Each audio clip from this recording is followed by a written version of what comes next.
Computer की प्रथम पीढ़ी की अवधि 1942-1956 में वैक्यूम ट्यूब्स का उपयोग किया गया था। हार्डवेयर प्रौद्योगिकी।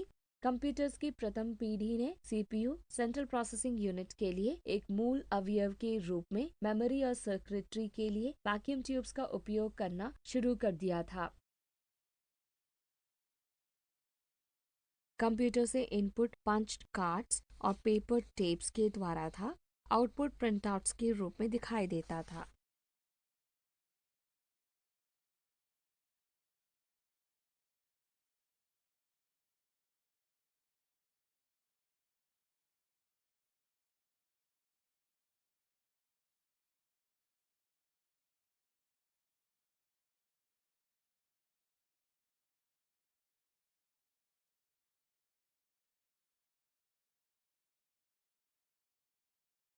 सॉफ्टवेयर प्रौद्योगिकी। निर्देश मशीन की भाषा में लिखे जाते थे जो जीरोस और वंस निर्देशों की कोडिंग के लिए इस्तेमाल करते हैं।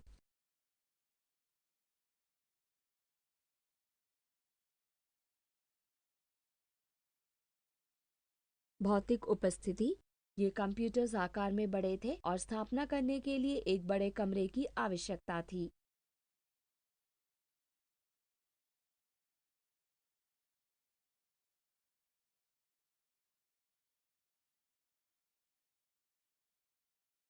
उदाहरण EDVAC electronic discrete variable automatic computer, EDSAC electronic delay storage automatic calculator,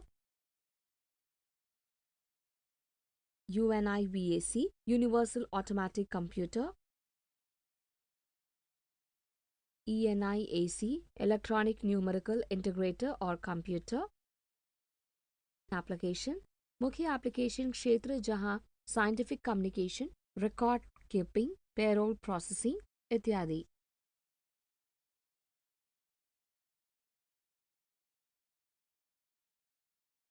computer की दूसरी पीढ़ी। ट्रांजिस्टर। कंप्यूटर की दूसरी पीढ़ी की अवधि 1956 to 1963 ट्रांजिस्टर का उपयोग करती थी। हार्डवेयर प्रौद्योगिकी। Vacuum tube. कंप्यूटर की प्रथम पीढ़ी की वैक्यूम ट्यूब्स की जगह ट्रांजिस्टर्स ने ले ली थी। इस पीढ़ी के दौरान ट्रांजिस्टर का उपयोग सस्ता था, कम बिजली खर्च होती थी, आकार में ज्यादा ठोस था, ज्यादा विश्वसनीय और तेज प्रथम जनरेशन की मशीनों से।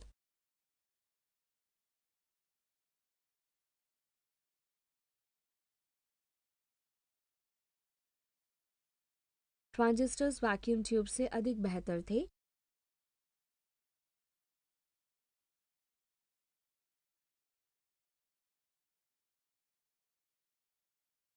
प्रथम पीढ़ी की तुलना में ये कंप्यूटर्स छोटे, तेज और ऊर्जा कुशल थे।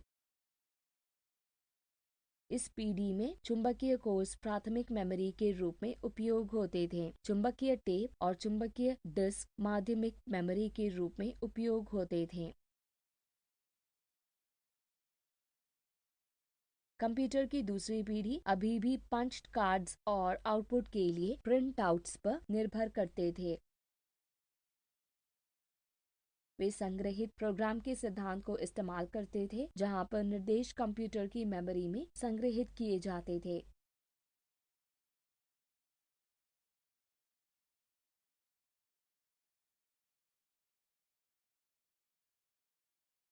सॉफ्टवेयर प्रौद्योगिकी। निर्देश असेंबली भाषा का उपयोग करके लिखे जाते थे।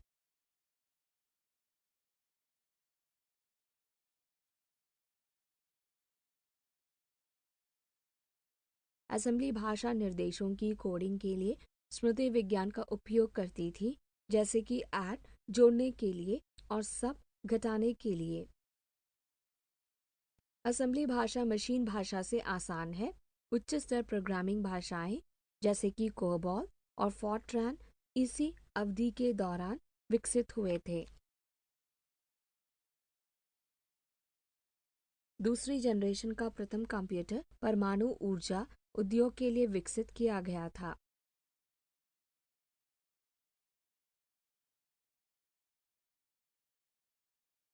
भौतिक उपस्थिति। ट्रांजिस्टर्स आकार में वैक्यूम ट्यूब से छोटे हैं, इसलिए कंप्यूटर का आकार कम किया गया था।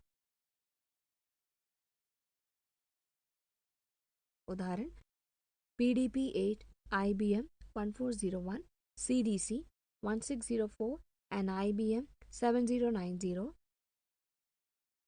लाभ। दूसरी generation computer cryptic binary machine भाषा से प्रतीकात्मक या असेंबली भाषाओं में चले गए। इसने प्रोग्रामर्स को निर्देशों को शब्दों में निर्दिष्ट करने की अनुमति दी। हानि।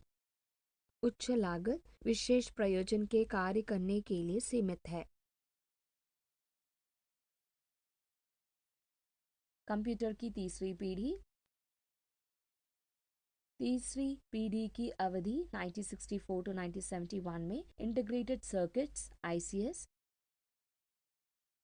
हार्डवेयर प्रौद्योगिकी। तीसरी पीढ़ी के computers integrated circuit ICS chips उपयोग करते थे। एक IC चिप में कई ट्रांसमीटर्स एक सिलिकॉन चिप पर रखे होते हैं। सिलिकॉन सेमीकंडक्टर का एक प्रकार है। IC चिप के उपयोग ने कंप्यूटर्स की गति और क्षमता को बढ़ा दिया। पंच कार्ड्स और प्रिंटआउट्स के बजाय कीबोर्ड और मॉनिटर इस्तेमाल किए जाते थे। सॉफ्टवेयर प्रौद्योगिकी। इस पीढ़ी में remote processing, time sharing, real time, multi programming operating system OS इस्तेमाल किए जाते थे। ऑपरेटिंग सिस्टम विभिन्न एप्लीकेशंस को उसी समय पर चलने की अनुमति देता है। अधिकतर मशीन भाषा और असेंबली भाषा के बजाय उच्च स्तर की भाषाएं प्रोग्रामिंग के लिए इस्तेमाल होती थी। गणना की विशेषताएं। गणना का समय नैनो सेकेंड्स 10 to 9 सेकेंड में था। भौतिक उपस्थिति। इन कंप्यूटर्स का आकार दूसरी पीढ़ी के कंप्यूटर्स की तुलना में काफी छोटा था। उदाहरण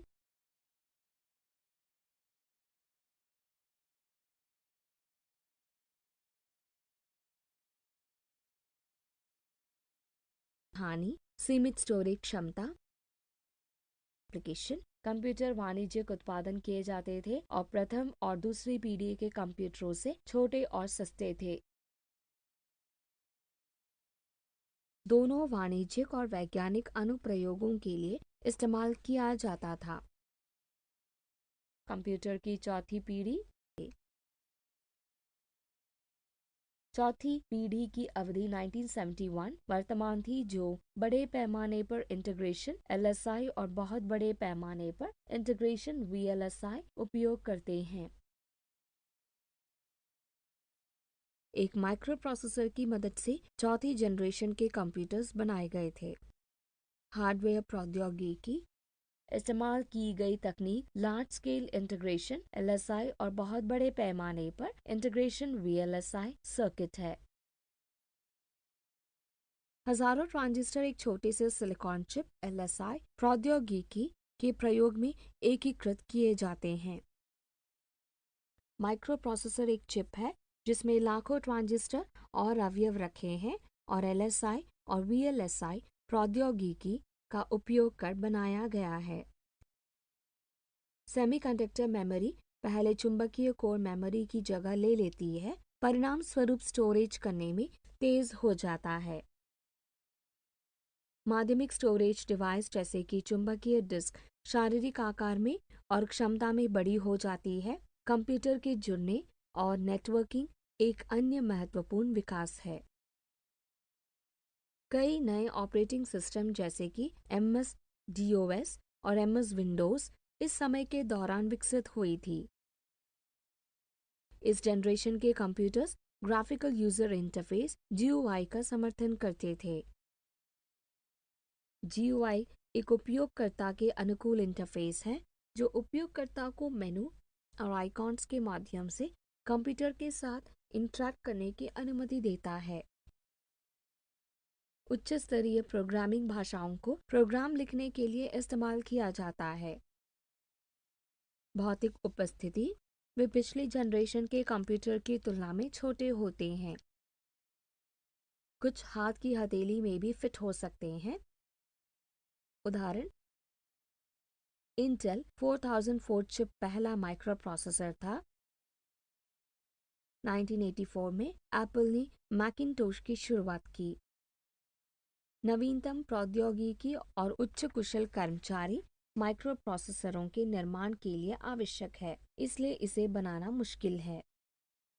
एप्लीकेशन, वे बिलिंग और कंप्यूटिंग मशीनों की तरह वाणिज्यिक प्रयोजनों के लिए व्यापक रूप से उपलब्ध हो गए हैं। कंप्यूटर और अधिक शक्तिशाली बन गया है। नेटवर्क बनाने के लिए वे एक साथ जोड़े जा सकते हैं, जो अंत में इंटरनेट के उपयोग के विकास के लिए नेतृत्व करता है। कंप्यूटर की पांचवी पीढ़ी। पांचवी पीढ़ी की अवधि ultra large scale integration (ULSI) का उपयोग करते हुए वर्तमान और आगे की तारीख है। हाल के शोध का ध्यान थिंकिंग कंप्यूटर को बनाने पर केंद्रित किया है, जो है आर्टिफिशियल इंटेलिजेंस (AI). यह पीढ़ी समानांतर प्रसंस्करण हार्डवेयर और AI आर्टिफिशियल इंटेलिजेंस सॉफ्टवेयर पर आधारित है। हार्डवेयर प्रौद्योगिकी VLSI प्रौद्योगिकी ULSI ultra large scale integration तकनीक है, जो एक एकल चिप पर लाखों घटकों को स्टोर करने के लिए सक्षम है। सॉफ्टवेयर प्रौद्योगिकी AI आर्टिफिशियल इंटेलिजेंस सॉफ्टवेयर है, जो विशेषज्ञ प्रणाली ES, प्राकृतिक भाषा संसाधन NLP, भाषण मान्यता, आवाज मान्यता, रोबोटिक्स आदि जैसे क्षेत्रों को शामिल करता है। इस पीढ़ी में सभी उच्च स्तरीय भाषाएं जैसे कि C और C++, जावा, नेट आदि उपयोग की जाती है। उदाहरण, रोबोट। एप्लीकेशन, इस पीढ़ी के कंप्यूटर समानांतर प्रसंस्करण का उपयोग करते हैं, जो कई अनुदेशों को समानांतर में क्रियान्वित करने की अनुमति देता है, अतः तेजी से प्रसंस्करण की गति में परिणामित होता है। Intel dual core micro processor समानांतर प्रसंस्करण का उपयोग करता है। अंतरिक्ष अनुसंधान और रक्षा के क्षेत्र में मुख्य रूप से उच्च स्तर वैज्ञानिक अनुप्रयोगों के लिए उपयोग होता है।